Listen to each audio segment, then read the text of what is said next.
स्वागत है आपका एक बार फिर हमारे इस डिजिटल प्लेटफॉर्म पर जीडी कैंपस पर। तो साथियों, आज आरपीएससी के माध्यम से एक नई इन्फॉर्मेशन निकल कर आई है।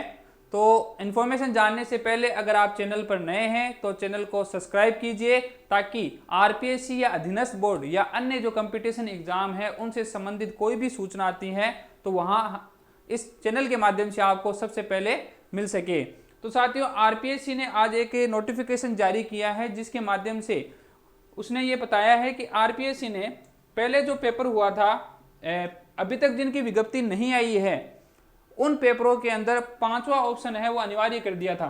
आरपीएससी ने क्या किया था कि अभी तक जो विज्ञप्तियां नहीं आई है, उन विज्ञप्तियों में जो पेपर होंगे, आगामी जो विज्ञप्तियां आएंगी उनमें जो पेपर होंगे उनमें 5 ऑप्शन आएंगे। यानी आप अभी तक अपने पास 4 ऑप्शन आते हैं, ए बी सी डी और ई का।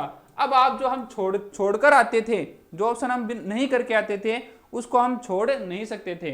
अब हमें उसको हम 5वां ऑप्शन, अगर हमें कोई पर्सन अटेंड नहीं करना है तो उसका हमें 5वां ऑप्शन है वो करना पड़ेगा। इसके लिए भी आरपीएससी ने पहले भी बहुत सारी सूचनाएं दी है, जिसमें से एक सूचना है कि अगर आप कोई भी ऑप्शन भर के नहीं आते हो तो आपका 1/3 नंबर है वो कटेगा। इसके साथ ही आरपीएससी ने यह भी कहा है कि अगर आप ऐसे 1/3 वाले ऐसे अगर आपके टोटल पर्सनों के 10% पर्सन आप छोड़ देते हो तो आपको डिबार घोषित भी किया जा सकता है। यह आरपीएससी ने स्पष्ट कर दिया है। लेकिन आज आरपीएससी ने जो नोटिफिकेशन दिया है वो ये दिया है कि जिन भर्तियों की विज्ञप्ति आरपीएससी इस नोटिफिकेशन से पहले 5 ऑप्शन वाले नोटिफिकेशन से पहले जारी कर चुकी है, जिनकी विज्ञप्ति में जो ऑप्शन की संख्या है वो 4 ही थी, उनमें भी आज है वो अपनी विज्ञप्तियों में संशोधन कर दिया है। और जो विज्ञप्तियों में अभी पेपर नहीं हुए हैं या भर्तियां हैं वो प्रक्रियाधीन हैं, उनके अंदर अब आने वाले एग्जाम में 5 ऑप्शन ही होंगे। तो कौन कौन से वो पेपर हैं? सबसे पहले है असिस्टेंट प्रोफेसर का एग्जाम, बहुत बड़ी भर्ती है। असिस्टेंट प्रोफेसर की जो सहायक आचार्य है कॉलेज शिक्षा विभाग के अंदर, पहली भर्ती तो यही है। सहायक आचार्य की जो भर्ती आई हुई है, असिस्टेंट प्रोफेसर की भर्ती आई है कॉलेज शिक्षा विभाग की, 1913 पदों के ऊपर है। विज्ञप्ति आ रखी है, फॉर्म भरे जा चुके हैं। अक्टूबर के अंदर संभावित तारीख भी दे रखी है, लेकिन उसकी संभावना बहुत ही कम दिख रही है। पेपर है वो फरवरी से पहले नहीं होगा। अब अगर अक्टूबर में होता तो अब तक डेट आ चुकी होती। अब जो सहायक आचार्य की 1913 पोस्ट पे भर्ती है, उस पेपर के अंदर भी आपके कितने पोस्ट आएंगे? 5 ऑप्शन आएंगे। पोस्ट में 5 ऑप्शन आएंगे। इसके अंदर विज्ञप्ति में 4 ही ऑप्शन वाला दे रखा था, तो इसमें 5 ऑप्शन आएंगे। आज आरपीएससी ने क्लियर कर दिया है कि जिनमें विज्ञप्ति आ चुकी है उनमें 5 ऑप्शन ही आएंगे, यानी अपनी विज्ञप्ति में संशोधन किया है। दूसरा जो किया है वो किया है आरएस की, दूसरी जो भर्ती आ रखी है वो आरएस की आ रखी है। ठीक है, राजस्थान राज्य एवं अधीनस्थ सेवाएं संयुक्त प्रतियोगी परीक्षा, जिसका जो पेपर है वो 1 तारीख को होना है, 1 अक्टूबर को होना है। उसके अंदर भी 905 पोस्ट पे ये भर्ती है और इस पेपर में भी आपके क्या होंगे? 5 ऑप्शन होंगे। तीसरे जो भर्ती है वो कनिष्ठ विधि अधिकारी की है। कनिष्ठ विधि अधिकारी की जो भर्ती है, तीसरी जो विधि है वो कौन सी है? कनिष्ठ विधि अधिकारी। कनिष्ठ विधि अधिकारी की जो भर्ती है वो भी आ रखी है। उसका पेपर आपके 4 और 5 नवंबर को है। पहले 29 और 30 अक्टूबर को था, तो तारीख बदल दी, 4-5 नवंबर को है। 140 पोस्ट के ऊपर ये भर्ती है।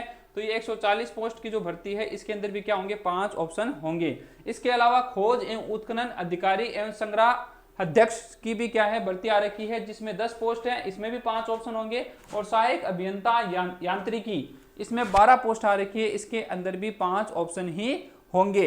यानी जो आरपीएससी की जो विज्ञप्तियां थी पहले आ चुकी है, जिनमें फॉर्म भरा लिए गए हैं, उन विज्ञप्तियों में क्या किया गया है? संशोधन किया गया है। तो सबसे इंपॉर्टेंट बात है वो ध्यान रखने वाली बात क्या है?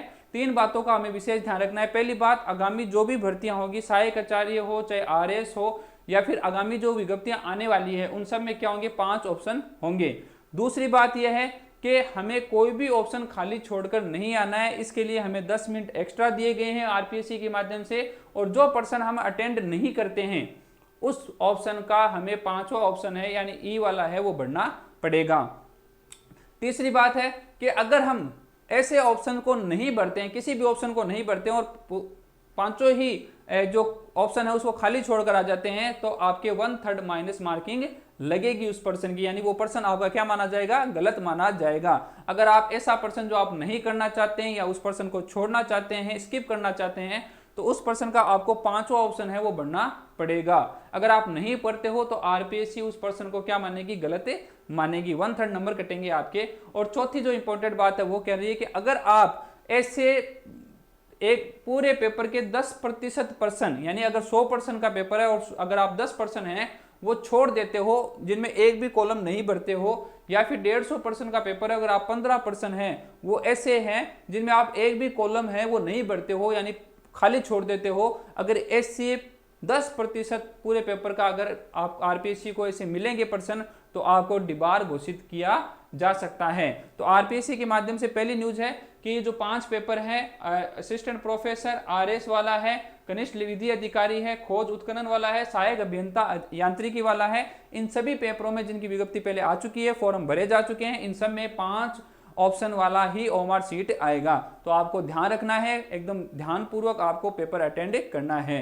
आज के लिए इतना ही। जैसे ही कोई नई इन्फॉर्मेशन आएगी हम आपसे एक बार फिर रूबरू होंगे। अगर आप चैनल पर नए हैं तो चैनल को सब्सक्राइब कीजिए। धन्यवाद। जय हिंद।